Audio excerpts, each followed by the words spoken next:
Hey, howdy. This is Jimmy C. Newman, and right now it's Many Moments with you. I've got to know Minnie Pearl since I've been here as a Grand Ole Opry member since 1956. I got to know her and Henry, her husband, quite well, and they were dear friends of mine. And she named a dog poodle with a Cajun name, and I think it was LaFleur she called it. I can't remember for sure. My wife reminded me about that. She'd asked me for some Cajun names, and I think that's the name I gave her. That's been a long time. But one of my favorite moments with Minnie is when she told me about a tour she was on in South Louisiana. And the gentleman had been a politician, and he started a tonic called Dudley J. LeBlanc was his name, Senator LeBlanc.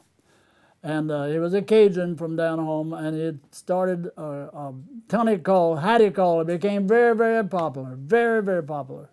And so he had hired Minnie and Hank Williams and Bob Hope to be on this tour where they'd do a show, and then at the same time he'd advertise Hattie Call, the tonic. And Minnie told me, she said, we're on this show. She mentioned Lafayette. It might have been Lafayette, Louisiana. She said, I opened the show. She said, Hank Williams was next, and naturally the headliner was Bob Hope. So Bob Hope closed the show.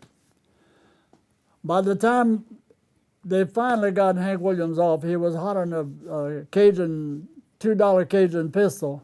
And by the time the audience wouldn't let him off, and they had to finally, anyhow, by the time, so they introduced Bob. Bob went on, and after the show, Minnie told me all this. She said, after the show, Bob said, I'll never follow that darn hillbilly again, in reference to Hank Williams, After Hank Williams got through singing, the show was over, and Bob had to do his part. That's what I'm trying to say.